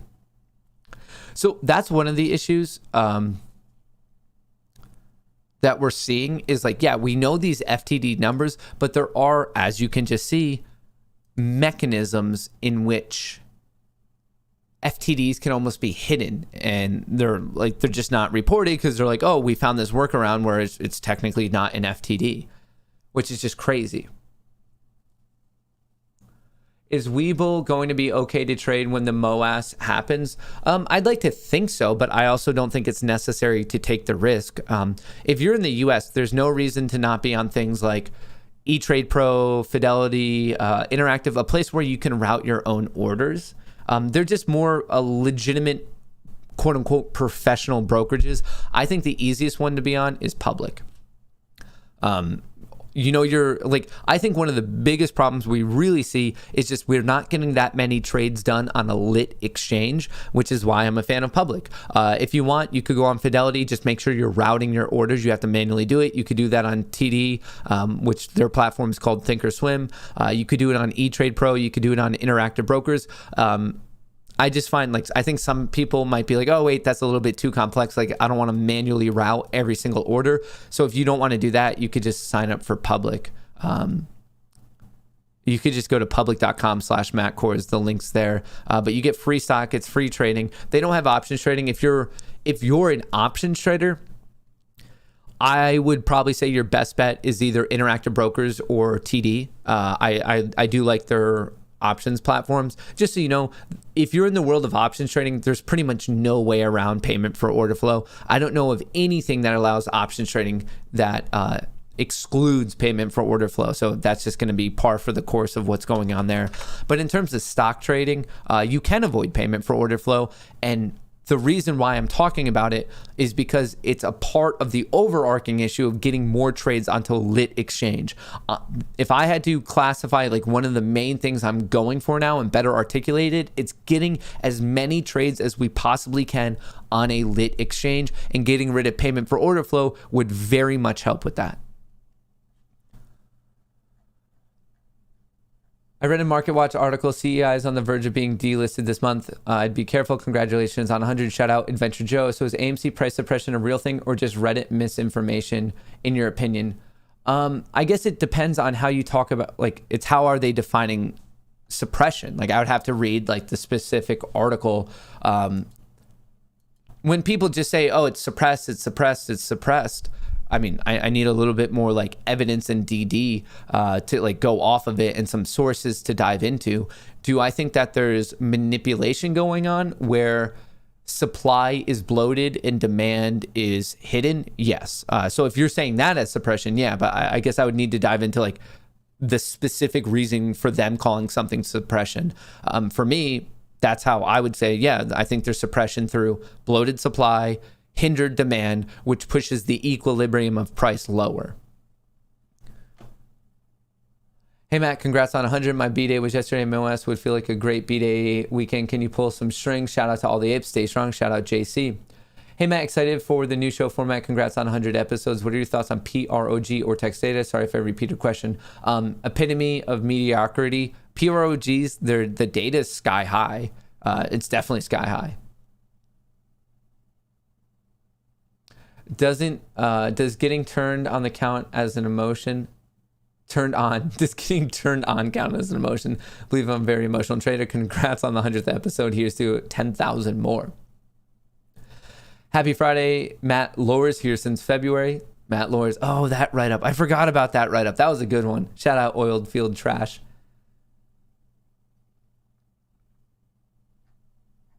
All right. Look, my wardrobe. Look, Mom, my wardrobe has turned into merch gear to the point that I have to hide boxes for my husband. He told me I was walking board band. JTH, shout out. I appreciate that. I was a walking billboard. I was like, wait, what's this word? Where are we going for? I moved everything from Weeble to and Robinhood to Fidelity. What do I do now? Are you saying something manually? Sorry. No. So this is a good question as well. Shout out Jennifer.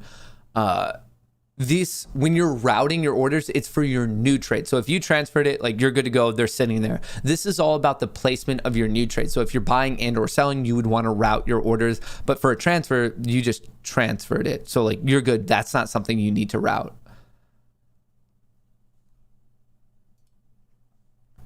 TMI was pointing out the other day on AMC, often price breaks down below a bull pennant and then explodes right through the point of pennant, suggesting was due to algos. Just did it again. What do you think? I mean, I would have no idea if it's due to algos.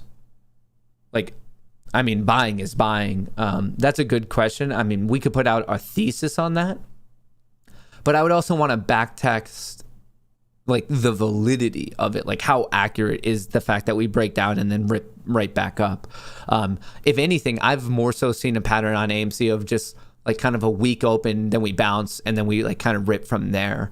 I would need to get more of the specifics, but to say that it was because of an algo, like, I don't even know how that could be tested. That theory could be tested. Unboxing and COD stream this weekend. Maybe something on like Saturday night. I don't know. I just have so much to do. TCH. SDC. It's pushing. Look at that.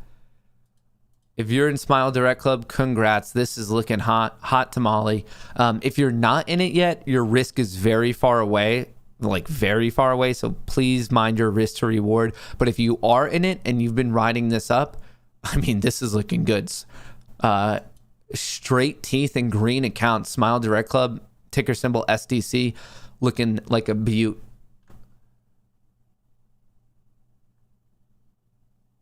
BF004, the requirements for the NASDAQ, I don't remember them all off the top of my head, but that's an easy Google search there. Yes, stonks are us. You can edit the cost average back. But also remember, it doesn't matter. Like, it matters in the sense for you to track just like what you are or aren't at, like mentally. But in terms of like your true P&L and your taxes and that stuff, like it doesn't really have any implications.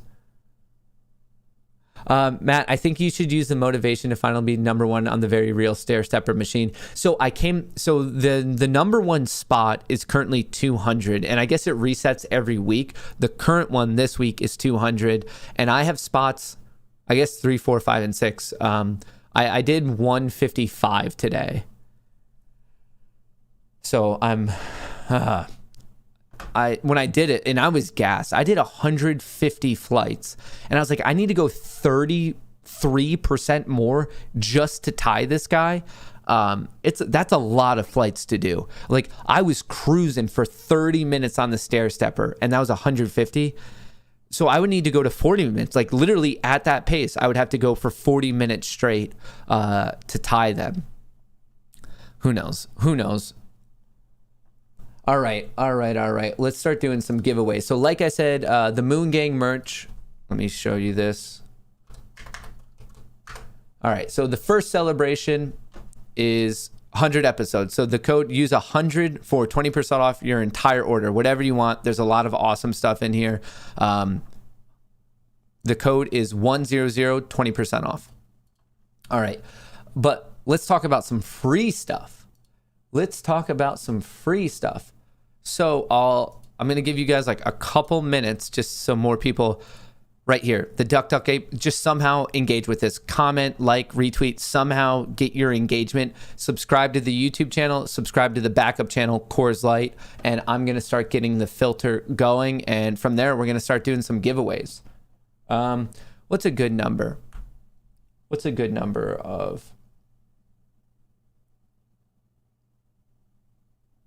I'm trying to think. We're going to do 10.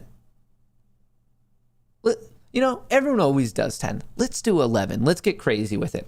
So in 11, I'm going to see all these different names, and then I will personally DM you today, tomorrow, something like that. And from there, I'm just going to message you. I'm going to see what's going on. And I'm going to see, okay, like, do you want to be a member of the Discord? Do you want a discount on some merch? We already have some stuff. Like, if you have the right size shoes, we have some extra shoes. I could just send you some shoes. There's various things, but just so you know, if you're like about to get picked, you're gonna win something, and I will be DMing you. Please double check that it's my account, Matt_Kohrs. Please, double check that it's actually me, and I'll be reaching out to all the people who are about to win. All right, let me get the tweet. All right, we have this. All right, here's the tweet. We load this. All right, I'm gonna give you like 30 more seconds, and then I'm loading it. It's gonna like kind of freeze it at that moment in time. All right, loading it. All right, winner count. We're going up to 11.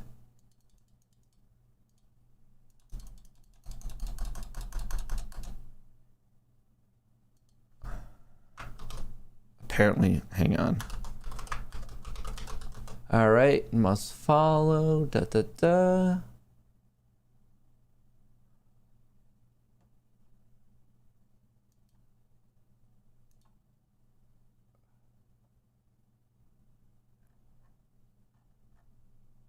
Looks like we have, hang on. Must follow.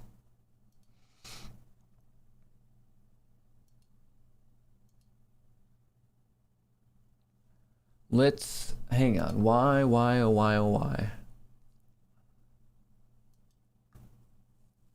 Hang on. This is I need to find a different one because this is just retweets and that's not fair. Twitter like picker.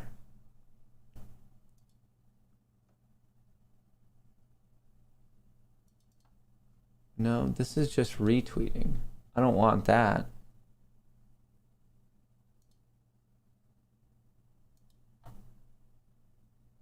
Okay, this is a retweet picker, so I'm going to give everyone like 3 more minutes because I messed this up. You have to retweet it is apparently the way you like properly get entered. You have to retweet it and be a follower of all the 2 YouTube channels and obviously the Twitter account. So it's not liking or commenting. I guess it's exclusive. I'm on twitterpicker.com and it says it's a retweet picker.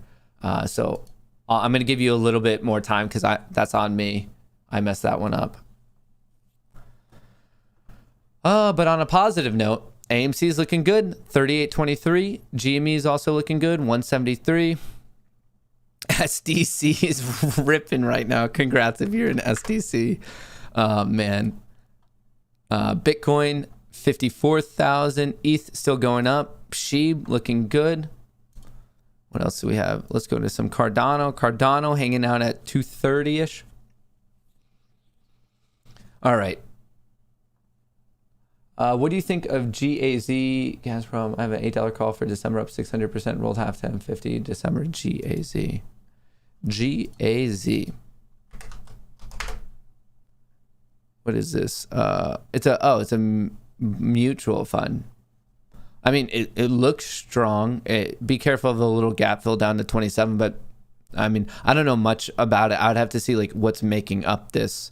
A Bloomberg natural gas. So I guess it's tracking natural gas, which was ripping, currently taking a breather. So it's more of looking into the whole natural gas oil debacle that's currently going on. If I had to guess, which I haven't been tracking it too closely, it really does seem as if like things are going to keep going higher in this world, but you would really want to dive into and do your own DD on the oil natural gas thing. All right, let's do this now. All right, let me reload it. I'm trying to play fair, trying to play by the rules. All right. There should be a proper amount of entries. All right. Continue. All right, we're over 600. Let's do this thing.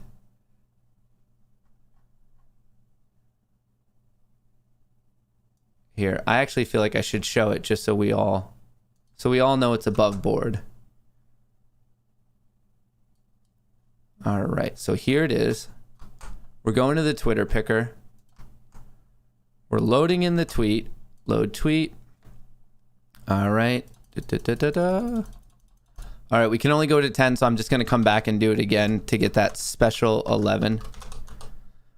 All right, picture, blah, blah, blah. Continue. These are all the people. Let's do this.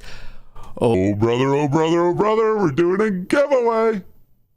All right. Continue.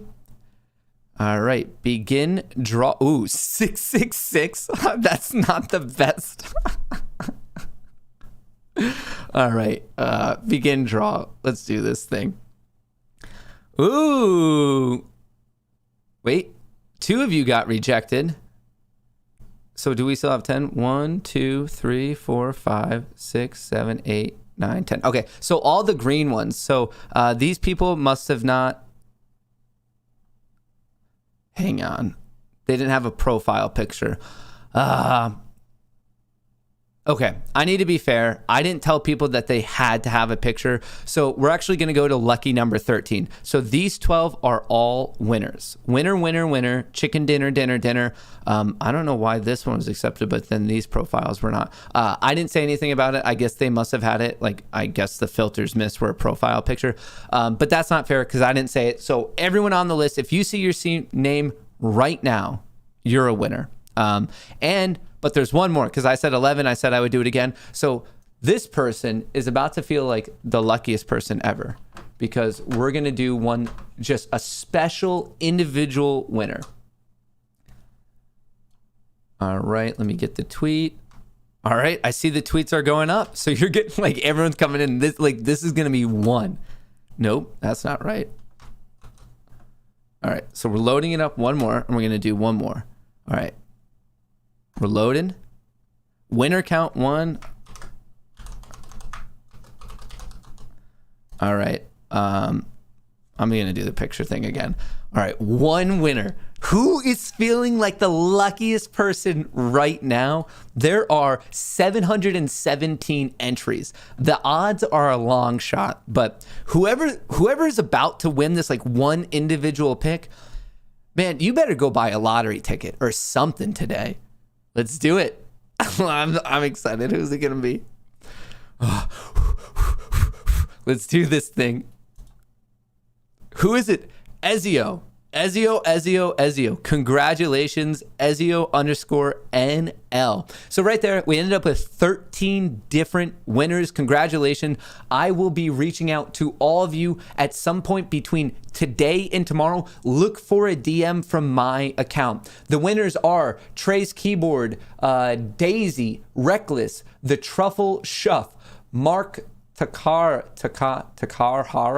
Sparkle Stuff, Barry, A Thick Mustache, Johnny Vu, Fusetron, Hunter, Fonzie, and of course the big special winner, Ezio, whatever your name is, man, you are one lucky duck. That's awesome. Congrats. How about some subscribers? I already loaded up the YouTube subscription, so all of it. These were all crossed. With the YouTube, like these are the subscribers. Rick Swanson. I didn't win recount. Folks, we'll do it more. Maybe to not as big of a scale, but maybe like every Friday we'll do like a one person giveaway. And then on big events like this, we'll do like way more. Susan, I didn't want to win anyway. Okay, so just so you know, if you won, I'll be reaching out to you and we're going to talk. What do you want? Do you want to be part of the Discord? Do you want some merch? We have some giveaways if you have the right size shoe, if you wear the right size shirt. We have all this extra stuff. We're just going to be mailing it out. It's going to be a fun time. But congratulations to the lucky 13 of all of you. Exciting stuff. And hey, thanks for helping me get to episode 100. I truly appreciate it. For me, without getting too sappy, this has been, like many of us, a life-changing journey over the past 10 months. From in 2020, from March until the end of the year, I was doing YouTube a lot. You could check out all my own videos, and I was getting nowhere with it. And the only reason I didn't stop is, I don't know, I guess there was nothing else to do because of the pandemic. Did I like the pain? I didn't know what was going on, but this time last year, 12 months ago, October, November, I had the definition of a series of mental breakdowns, and for whatever reason, I just kept going, and I feel so stupidly fortunate to eventually stumble my way into one of the coolest communities on the entire internet. So if you're listening right now to the Dumb Money Show, just know you have a special place in my heart. I truly appreciate it, and we're gonna have so much fun. We're just gonna keep getting bigger and better and do more exciting things, and hopefully learn some things, make some money on the way. But just know, thank you so much for helping me get to this point, and I'm very excited to see where all of us together take this community in the future. And as we do this, AMC is ripping. Episode 100, looking good for AMC. GME too, they're up by both 0.7%, a nice green day.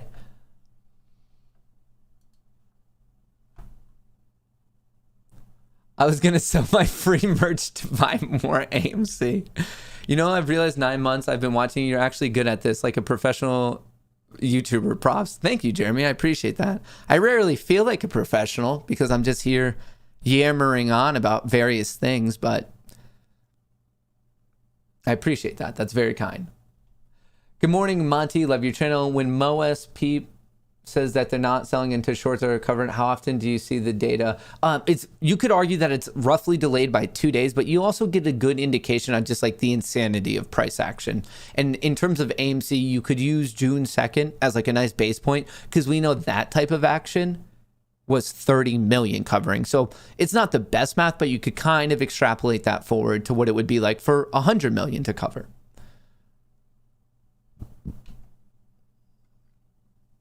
Good morning, Matt. Is there a way to contact Ortex to see why they went from 118 to 144 million shares when the offering was only 13.33 shares on Prague? Yahoo Finance shows the right amount.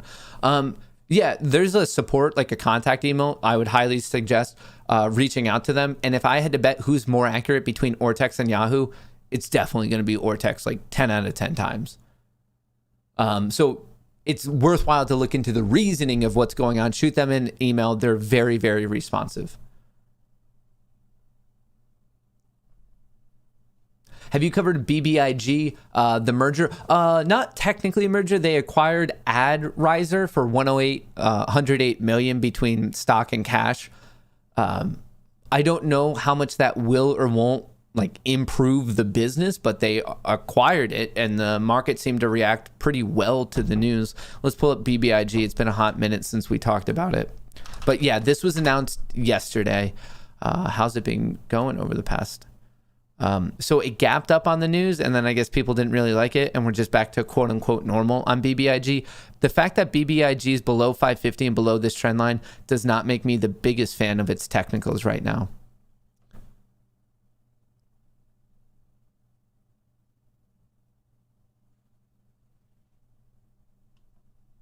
Gazprom. Oh wait, this is trading on whatever market this is. So I don't know much about it off market. I mean, it rips so much it looks like it's just taking a breather. I'd be patient and wait till it like pulls that U-turn. I wouldn't try to catch a falling knife personally. I would just want to see if it bases, cools off its technicals, and moves from there. All right, what do we have? What do we have? What do we have?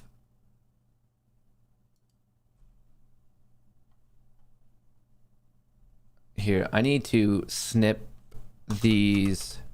Snipping tool, new. I need to get all these winners. Save as. Winners. Lucky, lucky people. Save. All right, we save that. And then the other one's easy.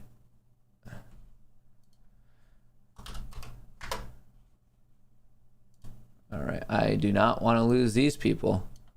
I mean, I guess I could always just come to the stream. Winner. Desktop. Save. All right, I have all those winners signed, sealed, delivered, locked in. Locked in. Exciting stuff. Exciting stuff. GME looking good, pushing its way almost to probably 175, 178, currently trading at 174.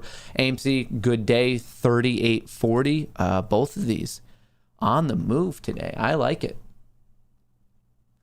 I like it. I like it. I like it.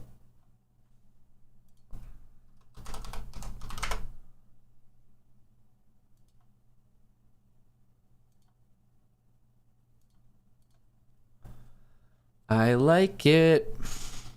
The SPY now looking a bit heavy. Russell 2000 looking a bit heavy. Let's see how it reacts to 223 flat. Getting rejected at this level, 223 and some change, about halfway through.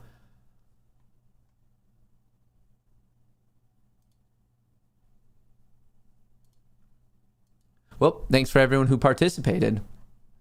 Hey Matt, first time doing an option trade. Wanted to start small so I understand more. I got $3 call on CEI for October 15th just to hit my... Has to hit 3 by the 15th. Sorry. No, not technically. GH. There's quite a few more complexities than that. Technically, you could be in profit before the 15th, even under $3, or you could be over $3 at the 15th and not in profit. There's quite a bit more you need to dive into. I would recommend starting with my options trading playlist. It's just free on this channel. Check it out, and that'll give you a little bit more of a basis. Chip challenge at 45 today. Here's $2 for the milk. Yeah, let's do that. TP, good call out. If we close above 45 today, I'll do the chip challenge this weekend. Good morning, Matt. I've seen comparisons between OSTK and MMATL preferred share dividends regarding squeeze potential. Can you look at the... So MMATL, the preferred shares, I think that's just more of like the people who are going to get this special dividend. OSTK, Overstock, that was like Wasn't that like a horrific naked short thing? Yeah, I need to look into that. I just don't want to speak improperly about it, Lisa. I'm more than happy to look into that. All in, shout out. Thanks for meeting. I learned so much from you, which made me a lot of money already. Greeting from an Austrian ape. Shout out. You and your very real girlfriend should celebrate today for 100. Thanks for putting me up as dumb apes all the time. Do you think the PO boxes can get tulips? We should have sent tulips. I don't know if it can get tulips, but she's. I know this always sounds crazy, and they're like, "All right, man, this like real girlfriend thing." I'll be able to hang out with her for a little bit, but she's heading out. She has work to do this weekend out of state, so I'll just be around, probably working all weekend. Happy 100 mark. You seem like a very grateful, humble dude. I congratulate you on all your success. Thanks for all you do for the community. I appreciate that. That's so kind. Stop. Free stuff is a distraction from AMC. That it is, some would argue.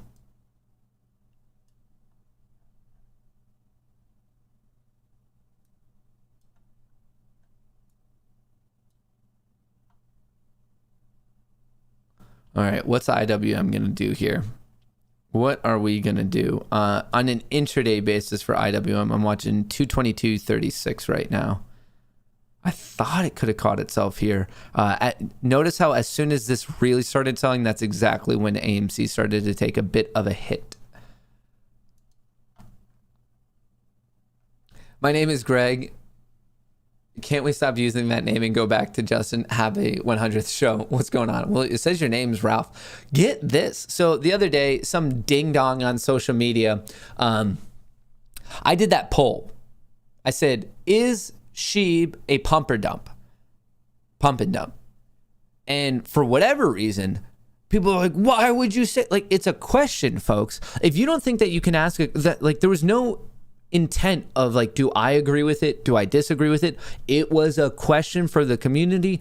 I wanted to know where the question, like the head of the, like, where people in the community, where their heads were at.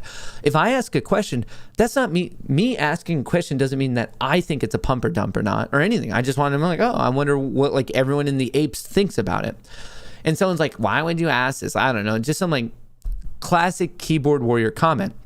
And I said that. I was like I can't ask a question, like classic Greg comment. And this Greg thing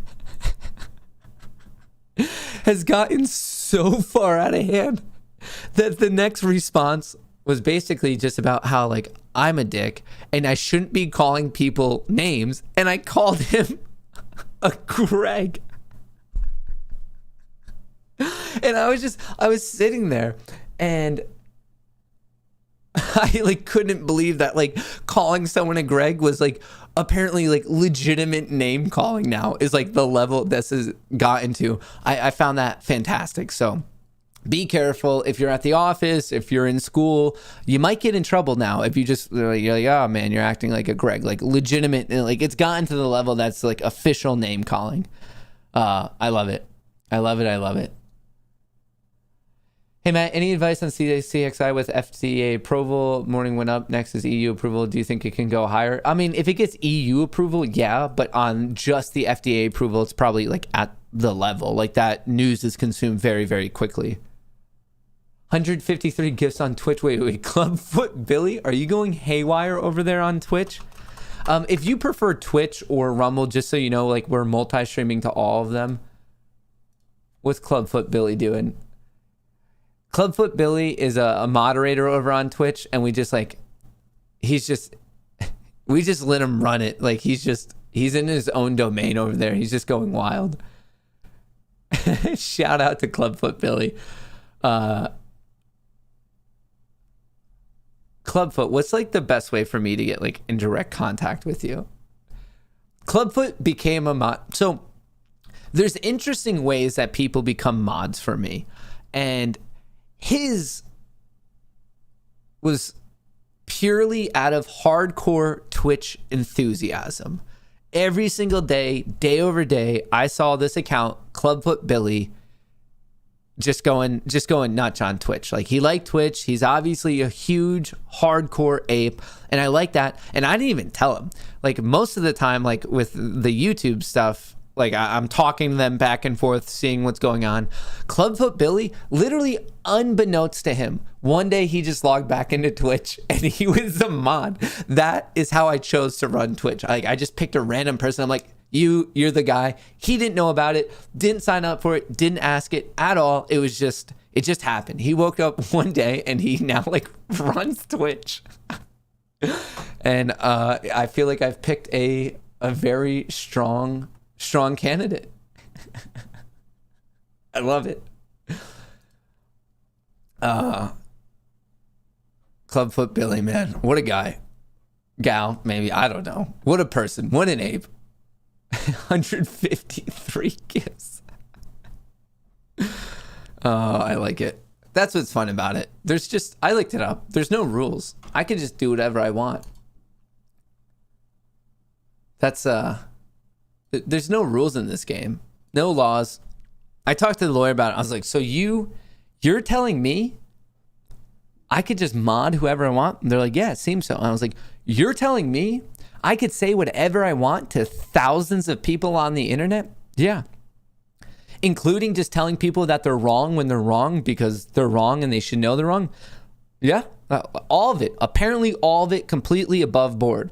You're telling me I could just call out politicians for insider trading? I could call out the Federal Reserve members for insider trading. I could call out the duopoly between Citadel Securities and Virtu. I can call out the alleged influence between market makers and some of our favorite brokerages. All of it. I could just let it rip. And they're like, yeah, no, apparently you could just do whatever you want. I was like, and all I need is a camera in my basement and a couple lights, and I could just let that rip. And they're like, once again, you are correct, Mr. Kohrs. Just let it rip. And I was like, oh, wow. What a time to be alive. Hey, Matt, C resistant AMC 3846 zoom out. Heard Greg use a term on a UK radio station this week. All right. Hang on. Let me go to the 3-minute on this. I would say 3850 is like, which is pretty close. You said 3846. Yeah, it's always like a region. Like, it's very rare you get the exact cent, but we just saw support and resistance. 3850 is definitely, I would say, the barrier that's kind of like in the way of us going to that key psychological level at 40.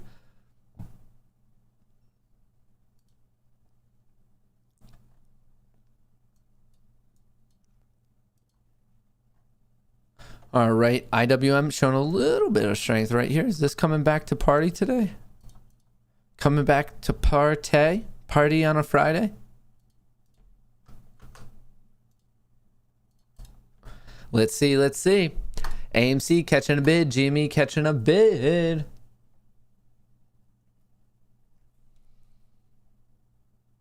All right, I think we're all good there. I think we are all good. Ooh, GME. Hello.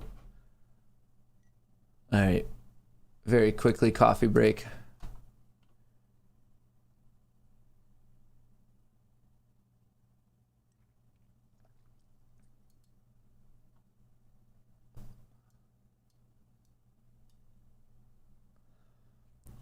GME catching a very nice bid. Do not sleep on GameStop. That was a nice pop. I mean, at one point today, we're trading at 171. Now it's over 175, targeting kind of that 180 region. And in the larger time frame on GameStop, a close above 180 to me would be very confident of like, okay, we're really starting to build up momentum and getting out of this bear trend that has started pretty much ever since the 1st of September, but very obvious since the 17th of September. We close above this. I'm watching this resistance at 178. I'm watching the high of October 1st. A close above that, I'm watching this zone up here in the short term. Matt, if this country gets any more woke, we will never sleep again. Insomnia causes hallucination. Hey Matt, do you reckon SDC has potential? Thanks for everything you do. I do. A lot of this stuff, like those other ones, just so everyone knows, I've just been getting this question of like, okay, where am I talking about? Like, is he talking about AMC, GME, SDC, all those? I do. It's all on this channel, Kohrs Light. AMC and GME from yesterday, me wrestling Vlad at the gym, SDC, and everything you need to know about SDC. This is just a channel where I can post extra stuff and some rants and some breakdowns of other stocks. This is where a lot of the other stuff goes. So just check out Kohrs Light, just so you know you're on the right one. This one has currently 15.4. But yeah, if you want to know about SDC, it's this video right here. SDC price prediction, gains incoming, straight teeth, green accounts.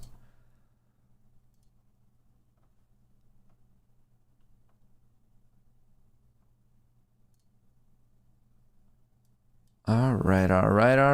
AMC looking green, SPY looking green, GME looking green. I see a lot of green. What a good Friday. How's crypto looking right now? Sheeb up, breather bouncing, ETH pushing, Bitcoin almost 55,000. Man, when does everyone think, if you just had to throw out the next day that you think Bitcoin will be trading above 60,000, do you think that's like in a month, 3 months, a day, a week, an hour, a year? What do you think is the time frame for Bitcoin to go back above 60K? It hasn't been above 60K since, what is this? Do we actually get it? I guess technically April. When do you think? I would love to get your thoughts on that. I hope soon. I'm in Bitcoin. I'm in Ethereum. I'm in Cardano. I'm in Sheeb. I'm in all of these over here. I'm just curious when you guys think it'll really start making its moves. If you look at the AMC daily chart, the price action of May through June run up is identical. Are we moving down trend line before the next run? There's going to be a lot of similarities you could check out, but one big difference between now and June is all the action we're basically seeing in the options market. The option chain is currently like notably different.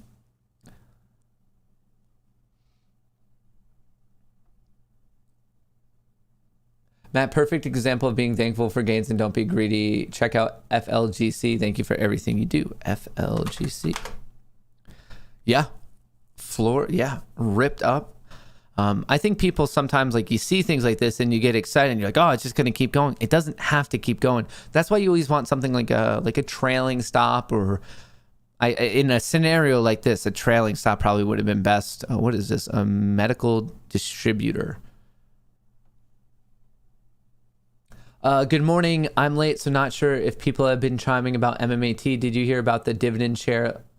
They have MMTLP, which I addressed tons today. By the way, the Robinhood removed the buy button. Donkey Vlad. So this is from Trey's Subway Cup. Yes. So a lot of people have been asking about it, and I saw you tweeting about it, so I directed them to read your tweets. If you are in the TRCH, MMAT, MMTLP world, that narrative, if you want to stay up to date on it, I highly recommend checking out Trey's Subway Cup Twitter account. Right after it, I think there's like 3 emojis, like an ape, a red circle, and a butterfly. That's like the right account. And it's also probably the one that's actively talking about that whole saga. So if you're invested in that, if you're trading it, if you want to keep up to date on it, I highly recommend checking out that account.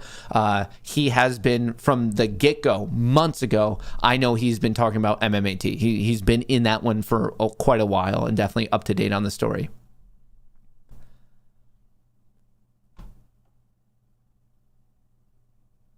Those Metro PCs.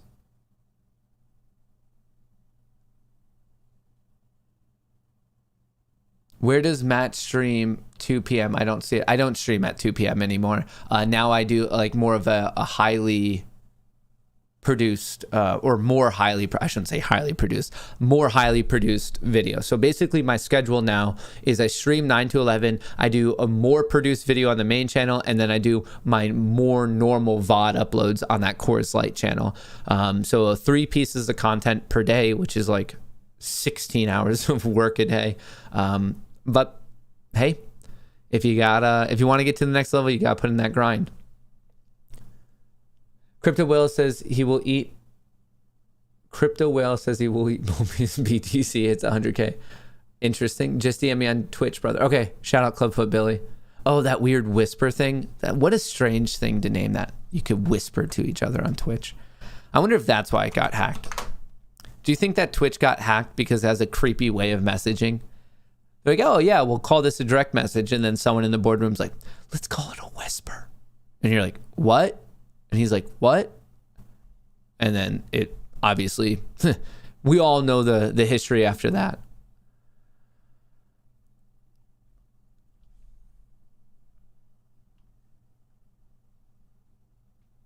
What else do we have? Dope. Well, okay, hang on. Before we go, let's bump some gorillionaires. Show us the fucking money. It's time to lay it on me. Cause what's mine is ours. This shit belongs to the army.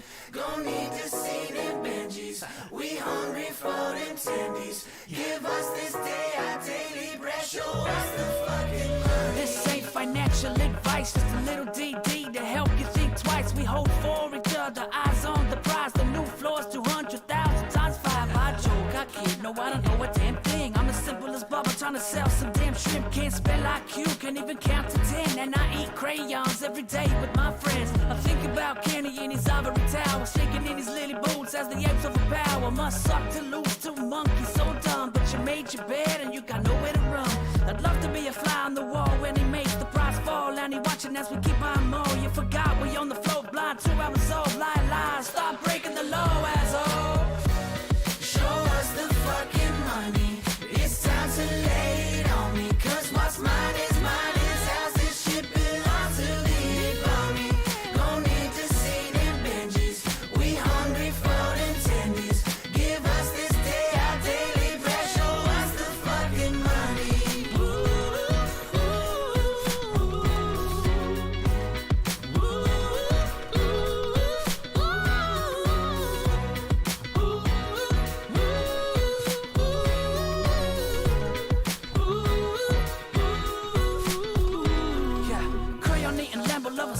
Stupid ass, throwing all my money at the streets like a quarterback. If you D don't mean a thing, water up a duck's back. Apes not leaving nothing till we get the money stacks. Monkey see, monkey do, monkey holding to it blue. Monkey magic coming through us monkeys on the moon. Double digit IQ, tendy loving bamboo. Right here we got more smoothies than a jumbo juice. Probably thought you coulda made us sell all the gooder. In hell we maybe woulda, but we more than the Buddha. The floor 6 figures ain't selling for less. You took on the ape nation and you're fucking with the best. We hold for each other, my sisters and my brothers, the fighters and the lovers. We don't need another fan because we huddle through hard times and struggles. Cause we're just a couple of dumps in the rubble. Show us the fucking money. It's time to lay it on me. Cause what's mine is ours. This shit belongs to the army. Gon' need to see them Benjis. We hungry for them tendies. Give us this day our daily bread. Show us the fucking money.